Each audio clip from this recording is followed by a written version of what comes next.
Olá, meu irmão, minha irmã, você, caro catequista da nossa paróquia.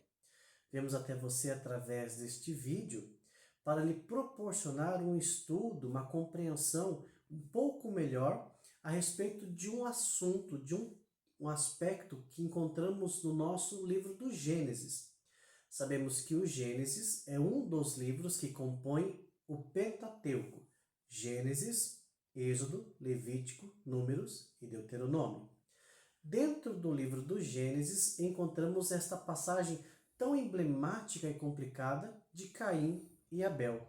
Neste momento, peço a você que abra sua Bíblia em Gênesis, capítulo 4, versículos 1 ao 16. Pause um pouquinho o vídeo, leia e releia a passagem na sua própria Sagrada Escritura. E depois, então, retome o vídeo, para que a gente possa continuar a nossa explanação. Muito bem, meu irmão, minha irmã, após ter lido e relido esta passagem, que chamamos de perícope, após ter lido e relido esta perícope bíblica, temos então este episódio em que Caim e Abel oferecem a Deus a sua oferta, os frutos do seu trabalho. Em contrapartida, Deus se agrada de um em detrimento do outro. E isso faz com que desenvolva no coração de Caim a inveja. E a inveja o leva, o condiciona ao primeiro pecado cometido contra o próximo descrito na Sagrada Escritura, o fratricídio, um irmão que mata o outro. Quando olhamos essa perícope, temos que compreender alguns aspectos. O primeiro é o aspecto do contexto literário. Quais são os termos, a estrutura? O autor sagrado, quando redigiu o texto, ele usou de quais formas para poder descrever esta narração. E de fato, não é um poema, não é uma parábola, mas é uma narração histórica. Aparece os temas pecado, o discurso, o fato da mitigação, que é uma amenização diante do problema, e a questão do castigo. Esta relação dos temas, nós compreendemos então os personagens bíblicos, Caim e Abel, como protagonista da ação.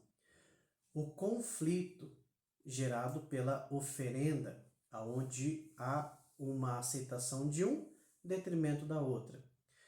A advertência divina, importantíssima nesta passagem bíblica. O clímax, que seria o máximo da perícope, que é o fratricídio, aonde Caim se deixa levar pelos seus sentimentos. O julgamento e, por fim, a proteção divina. Deus não age conforme os seres humanos, aonde paga o mal com o mal, olho por olho, dente por dente. Mas, contrariando a lógica humana, Deus protege Caim, apesar do mal que ele cometeu. Nós temos, nesta passagem bíblica, esta comparação de Caim e Abel com Adão e Eva.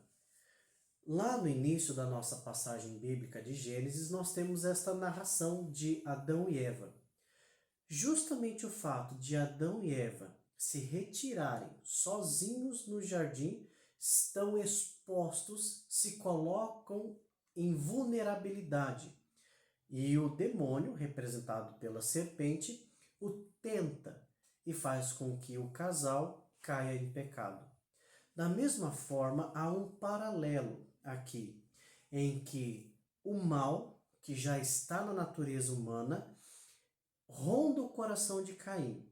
E ele, movido pela inveja, a concupiscência do pecado, mesmo Deus advertindo, ele chama o seu irmão Abel para se retirarem, para ir longe.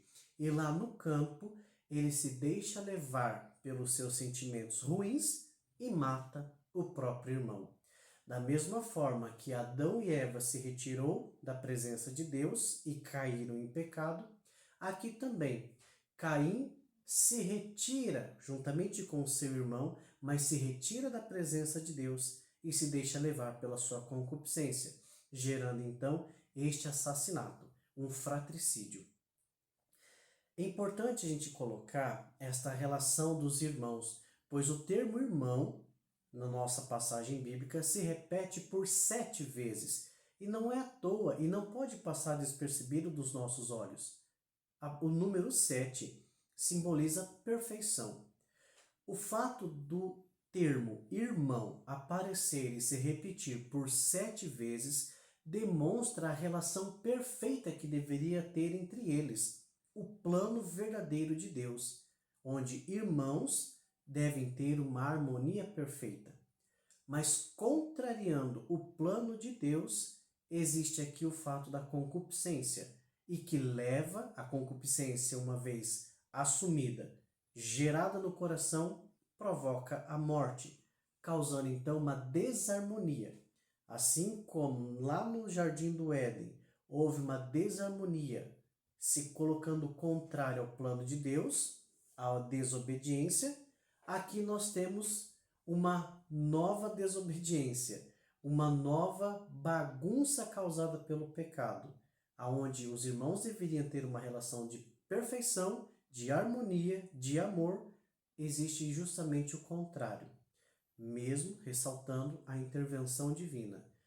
Deus não obriga ninguém, mas Ele dá a cada um de nós o livre arbítrio. Nós temos a liberdade de escolha. Sabemos como devemos fazer, mas Deus nos dá a possibilidade da escolha.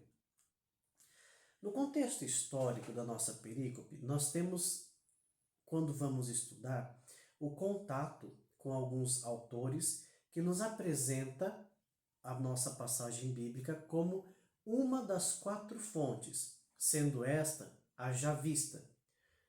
Há alguns históricos, alguns estudiosos bíblicos, alguns exegetas, teólogos, que organizam o Pentateuco em 4 fontes, sendo ela javista, eloísta, deuteronomista e sacerdotal.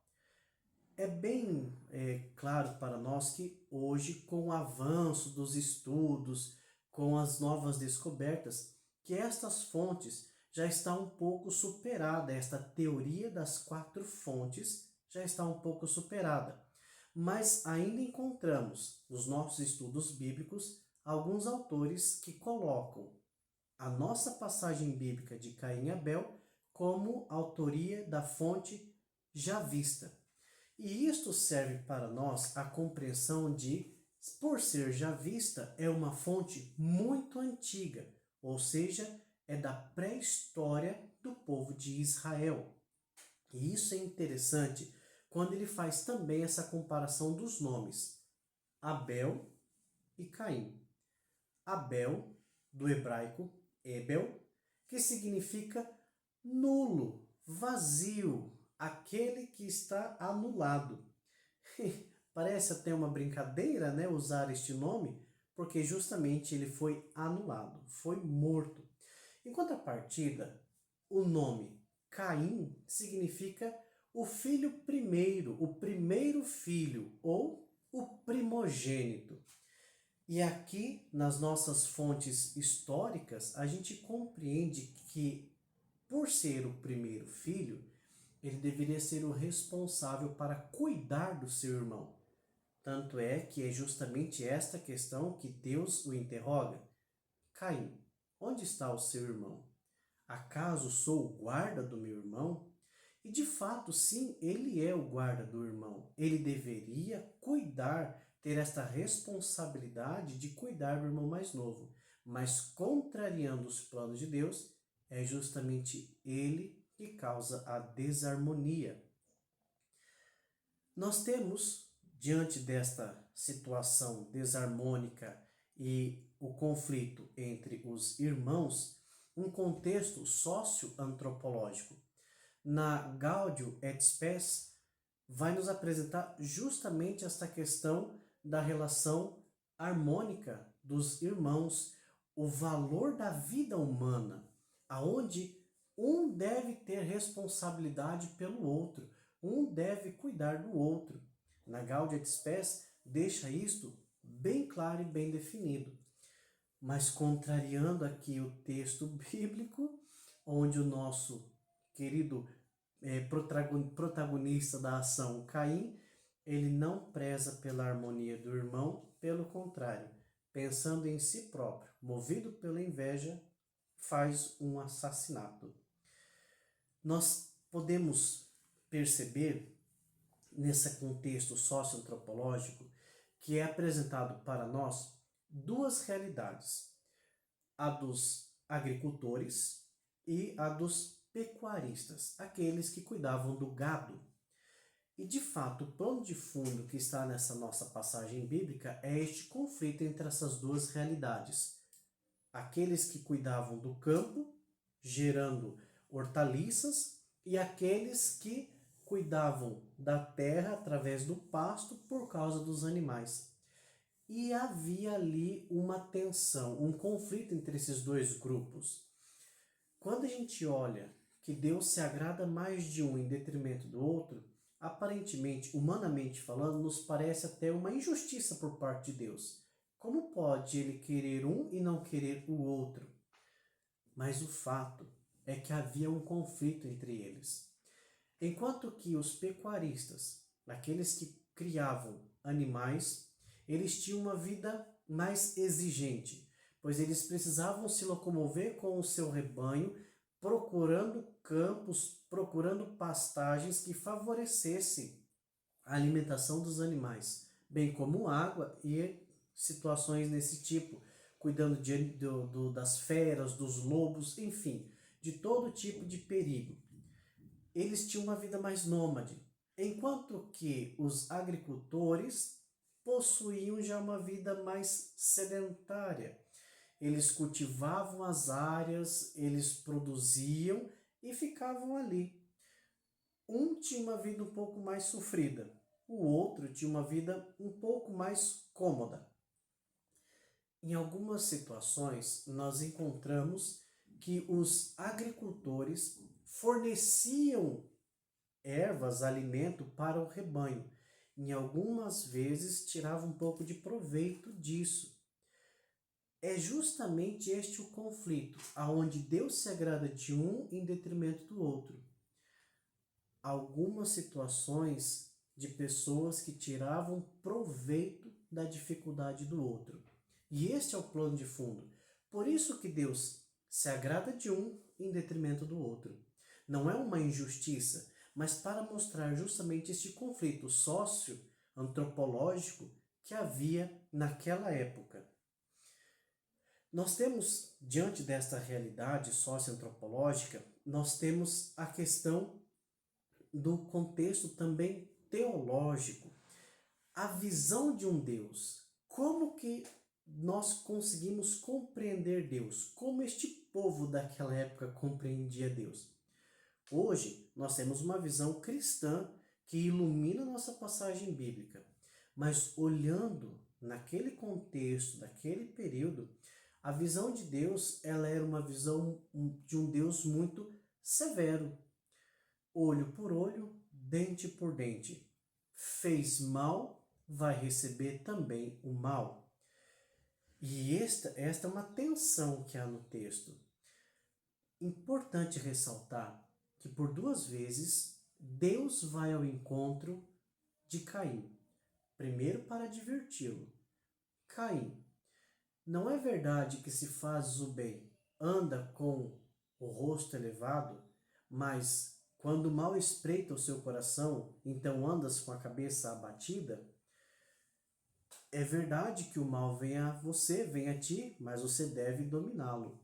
O mal ronda o seu coração, mas você deve dominá-lo.